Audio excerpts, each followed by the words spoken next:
जय हिंद। आज हम आप लोगों को लेकर आए हैं क्लास 10th और 12th का बहुत ही इम्पोर्टेंट प्रश्न, जो क्या है मेंडल के नियम। देखिए, क्लास 10th हो या फिर क्लास 12th, दोनों के लिए ये क्या है बहुत ही ज़्यादा इम्पोर्टेंट है, क्योंकि दोनों के क्लास में ये पूछा जाता है। अर्थात यूपी बोर्ड में क्लास 10th हो या फिर 12th, दोनों में मेंडल के नियम की व्याख्या पूछा जाता है। तो कैसे करके प्रश्न पूछे जाते हैं, तो पहले उसको देख लेते हैं। क्या पूछता है कि मेंडल के नियमों की एक एक उदाहरण सहित व्याख्या कीजिए, ऐसे पूछेगा।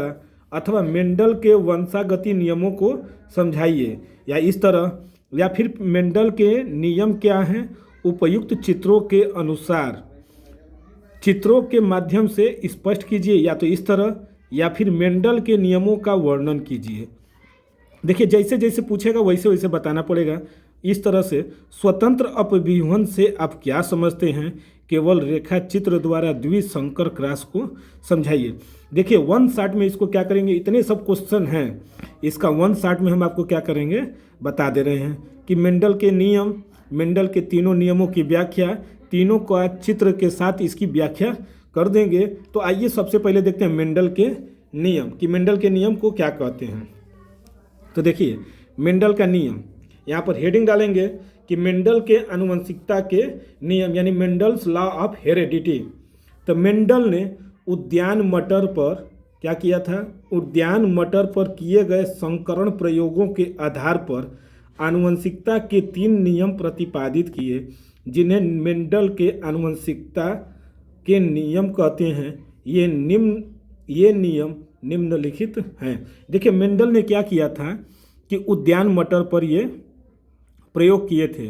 ये इसलिए क्यों किए थे, क्योंकि उद्यान जो बागानी मटर होते हैं, वो क्या होते हैं, इनका लक्षण जो होता है बहुत ही कम समय में दिखाई देने लगता है। इसलिए इन्होंने क्या किया था, बागानी मटर यानी उद्यान मटर पर अपना प्रयोग दिया था। और कितने प्रयोग दिए थे, तो 3 नियम ये इन्होंने अपना किया था, जिसमें से पहला जो नियम है बहुत ही ज़्यादा इम्पॉर्टेंट है। पहला नियम जो पहला है क्या, प्रभाविता का नियम, लॉ ऑफ डोमिनेंस।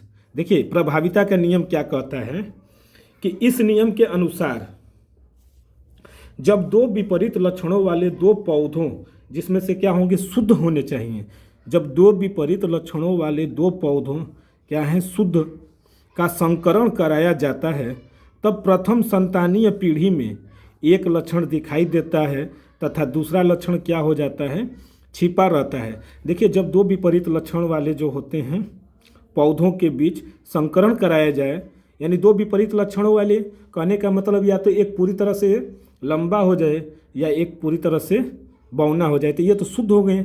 और बौना और लंबा क्या होंगे, विपरीत लक्षण हो गए। तो वही कह रहा है कि इस नियम के अनुसार जब 2 विपरीत लक्षणों वाले 2 पौधों, जिसमें से क्या होने चाहिए, शुद्ध होने चाहिए, या तो एक लंबा हो या तो फिर एक बौना हो, माने जैसा भी हो, तो इन्होंने अपना नियम दिया था का संकरण कराया जाता है, तब प्रथम संतानीय पीढ़ी में एक लक्षण तो दिखाई दे देगा, लेकिन दूसरा लक्षण क्या हो जाएगा, विलुप्त हो जाता है, यानी छिपा रह जाता है।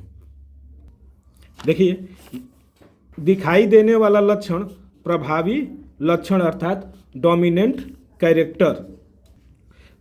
कैरेक्टर तथा छिपा रहने वाला लक्षण अप्रभावी यानी रिसेसिव कैरेक्टर कहलाता है।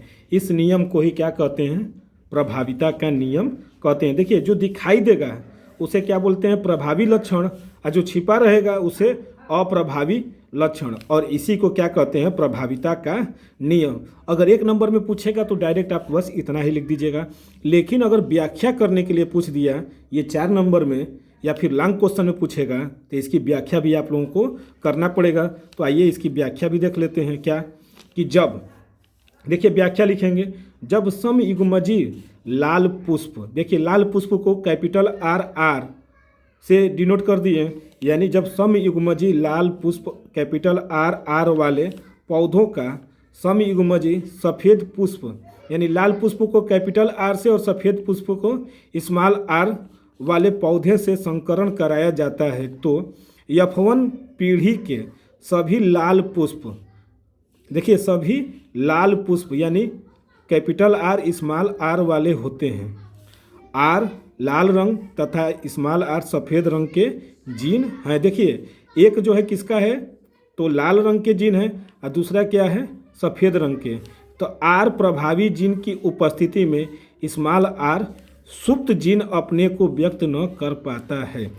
इसे ही क्या कहते हैं, प्रभाविता का नियम कहते हैं। यानी ये क्या करता है, कैपिटल आर जो होता है प्रभावी जीन हो जाता है, जबकि स्मॉल आर क्या हो जाता है, अप्रभावी जीन हो जाता है। यानी कैपिटल आर पूरी तरह से क्या कर लेता है, प्रभाव डाल देता है किस पर, सफ़ेद पुष्प पर। यानी एक जो होता है पूरी तरह से प्रभावी हो गया और दूसरा क्या हो गया, अप्रभावी हो गया। इसी को क्या कहते हैं, प्रभाविता का नियम। इसको इस तरह से दिखा सकते हैं संकरण के द्वारा, चित्र के द्वारा। जैसे बोला है कि चित्र के द्वारा, तो इधर लिखेंगे शुद्ध लाल पुष्प और इधर लिखेंगे शुद्ध सफ़ेद पुष्प। तो देखिए बच्चा, तो क्या लिखेंगे, ये जो है P1 यानी पेरेंट्स हैं, पीढ़ी, यानी कैपिटल आर और ये स्मॉल आर। तो इसका जब ये हटाएंगे तो इनका युग्मक होंगे, कौन कौन से इनके युग्मक होंगे, तो एक होगा कैपिटल आर और इसका भी कैपिटल आर, और इसका क्या हो जाएंगे, स्मॉल आर। अब इनका क्या किया जाएगा, संकरण। तो ये देखिए कैपिटल आर का संकरण किसके साथ करा दिया गया, ये इसके साथ। तो ये होंगे क्या, कैपिटल आर, और ये यहाँ पर आ जाएंगे तो क्या हो जाएंगे, स्मॉल आर। ये हो गए। फिर इसी आर का इस आर के साथ करा दे रहे हैं कि ये देखिए यहाँ पर आर हो गए और फिर ये यहाँ पर आ जाएंगे तो कैपिटल आर। तो ये क्या हो गए, इसके बाद इस आर के, माने ये आर वाला के क्या किए, इन दोनों के साथ संकरण करा दिए। फिर इस आर का क्या करेंगे, इन दोनों के साथ। तो देखिए ये वाला आर जो है कराएंगे इसके आर के साथ ये। तो देखिए यहाँ से आ गया कैपिटल आर और यहाँ से आ गया स्मॉल आर। उसी तरह ये इसके साथ, तो ये चला गया यहाँ पर कैपिटल आर और ये स्मॉल आर। तो देखिए यहाँ पर सभी क्या दिख रहे हैं कि capital R small R, capital R small R, capital R small R. ये देखिए सभी क्या मिल रहे हैं, संकर लाल मिल रहे हैं। कहीं यहाँ पर क्या है, F1 पीढ़ी में कहीं से सफ़ेद दिख नहीं रहे हैं। अतः यह क्या है, प्रभाविता का नियम है। देख रहे हैं ना, यहाँ पर कहीं भी अगर सफ़ेद अगर आ जाता है तब, लेकिन ये पूरी तरह से लाल क्या किया है, प्रभाव डाल दिया है किस पर, वो सफ़ेद पर लाल वाला ने पूरी तरह से प्रभाविता डाल दिया है। इसलिए इसके सभी पीढ़ी जो आए हैं वो सब क्या हैं, संकर लाल हैं। तो ये इस तरह से आप लोगों को प्रभाविता का अगर नियम पूछेगा तो प्रभाविता का नियम, उसकी व्याख्या और उसका ये ऐसे संकरण बनाकर तब आपका पूरा नंबर मिलेगा। अब आइए अगला देखते हैं। देखिए दूसरा है पृथक्करण का नियम या युग्मकों की शुद्धता का नियम। देखिए पृथक्करण का नियम या युग्मकों की शुद्धता का नियम, यानी यही है लॉ ऑफ सिग्रेगेशन और OR law of purity of gametes, यानी युग्मकों की शुद्धता। यहाँ पर इसकी क्या करेंगे, पहले इसके बारे में बता देते हैं कि युग्मक निर्माण के समय जोड़े के जीन पृथक हो जाते हैं। देखिए युग्मक निर्माण के समय जोड़े के जो जीन होते हैं वो क्या हो जाते हैं, अलग अलग हो जाते हैं। और युग्मक में प्रत्येक जीन जोड़े का एक जीन ही पहुंचता है। देखिए, और युग्मक में जो प्रत्येक जीन होते हैं जोड़े का एक ही जीन पहुंचता है, अर्थात युग्मक में प्रत्येक लक्षण के लिए एक ही जीन होता है। इसे ही क्या बोलते हैं, युग्मकों की शुद्धता का नियम या पृथक्करण का नियम। यानी एक ही जीन जाएगा, दोनों नहीं। तो एक ही जीन जब जाएगा तो युग्मकों की क्या आ जाती है, शुद्धता आ जाती है। इस कारण इसे क्या बोलते हैं, युग्मकों की शुद्धता का नियम या पृथक्करण का नियम। जैसे इसकी व्याख्या कर दिया जाए, देखिए अब इसका व्याख्या किया जाता है। तो देखिए जब लाल यानी कैपिटल आर होंगे, ये जीन है यानी युग्मक हैं कौन, जब लाल कैपिटल आर एवं सफ़ेद पुष्प यानी स्मॉल आर वाले पौधे का संकरण कराया जाता है तो F1 पीढ़ी के पौधों में युग्मक निर्माण के समय कैपिटल आर और स्मॉल आर जीन अलग अलग हो जाते हैं और प्रत्येक युग्मक में इनमें से केवल एक ही जीन पहुंचता है। युग्मकों के संयुग्मन से F2 पीढ़ी में लाल एवं सफ़ेद युग्मक को सफ़ेद दोनों प्रकार के पुष्प वाले पौधे 3:1 के अनुपात में उत्पन्न होते हैं। इससे मेंडल ने यह निष्कर्ष निकाला कि संकर यानी हाइब्रिड में तुलनात्मक लक्षण परस्पर मिश्रित नहीं होते हैं।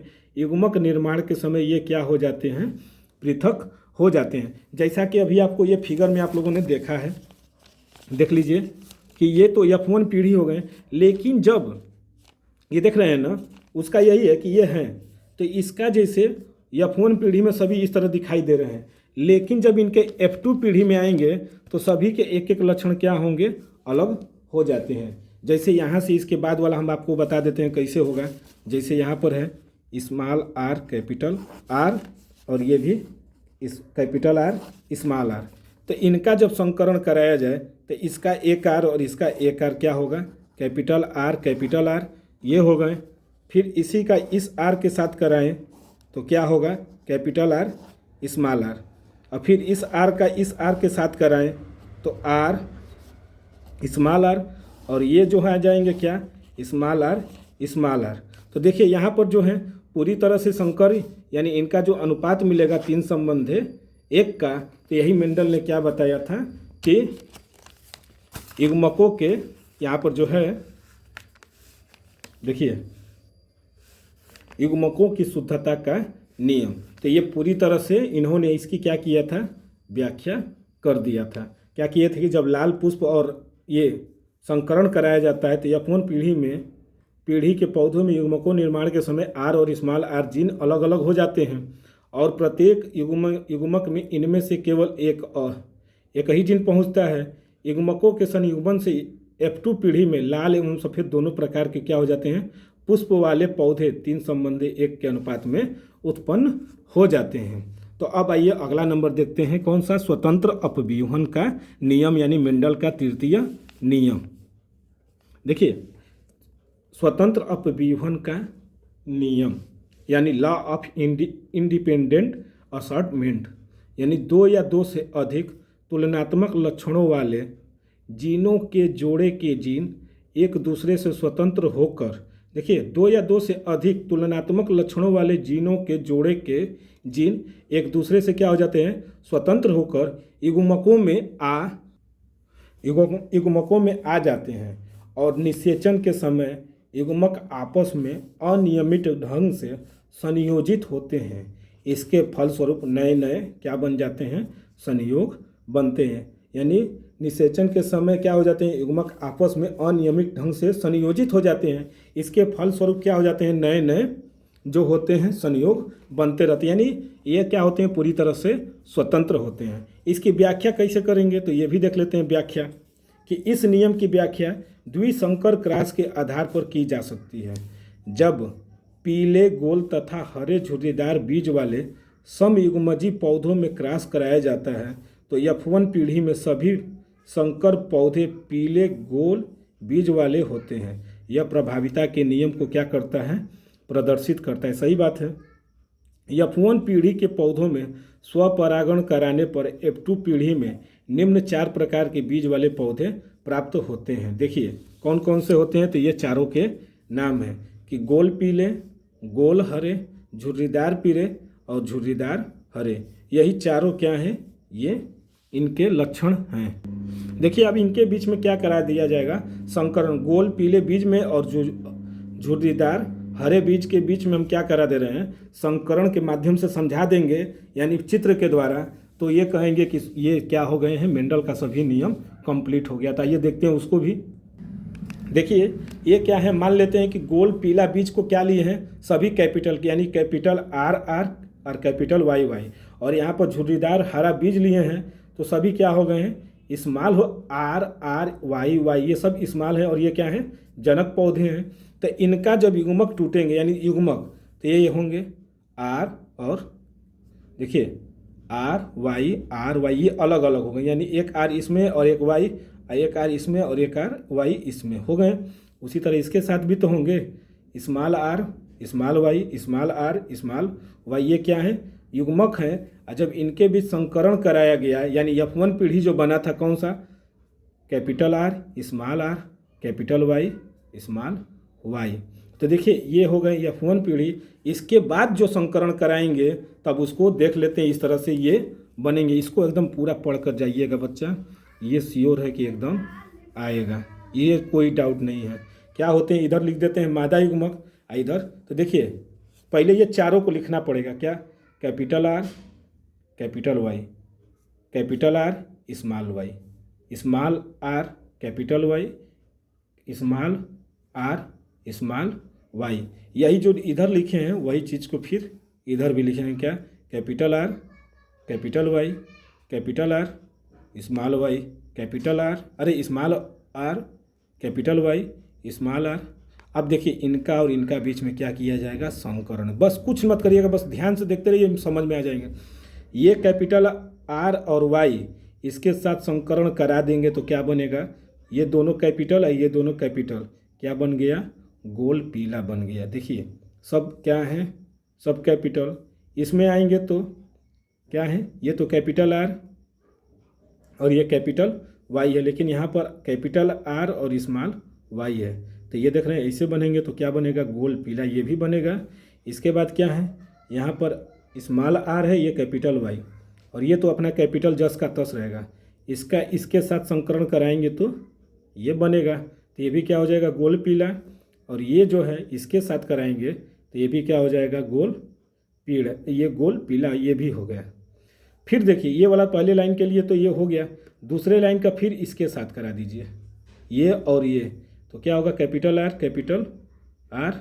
कैपिटल वाई, और ये क्या है, स्मॉल वाई। यही क्राइटेरिया देखिए यहाँ पर होगा, इसके साथ, इसका और इसके साथ, तो क्या होगा, ये कैपिटल आर, ये क्या है, स्मॉल वाई, और ये स्मॉल वाई, तो इसलिए क्या हो जाएगा, गोल हरा हो जाएगा। देखिए स्मॉल वाई है तो गोल हरा, लेकिन यहाँ पर बदल जाएंगे, क्या, इसके साथ करा दीजिए इसका, तो ये बन जाएंगे, तो ये भी क्या बनेगा, गोल पीला। और फिर इसी का इसके साथ कराइए तो देखिए, तो ये क्या हो जाएंगे, गोल हरा, क्योंकि कैपिटल आर स्मॉल आर और दोनों क्या है, वाई स्मॉल है, तो ये क्या हो जाएगा, गोल हरा। इसी तरह इसका इसके साथ कराइए तीसरे लाइन में, बस आसान से एक लाइन को एक एक स्टेप बाय स्टेप करिए, फटाक से इसका 16 बन जाएंगे, 16 को। देखिए इसका इसके साथ कराएं तो ये बना, फिर इसका इसके साथ, फिर इसका ये, और फिर इसका, तो क्या बना है, देखिए इसका इसके साथ कराएं तो गोल पीला बना, फिर इसका इसके साथ कराएं तो गोल पीला, इसका इसके साथ तो झुर्रीदार पीला, और ये इसके साथ तो झुर्रीदार पीला। और फिर अब ये देखिए स्मॉल आर स्मॉल वाई के साथ ये, तो ये हुए तो गोल पीला हो गया, स्मॉल आर स्मॉल वाई, तो ये तो आर स्मॉल आर वाई सब स्मॉल है तो गोल हरा। फिर ये झुर्रीदार पीला, और ये देखिए यहाँ पर तो सब हो गए क्या, झुर्रीदार हरा हो गया ना, सब स्मॉल है तो ये क्या हो जाएंगे, झुर्रीदार हरा यहाँ से।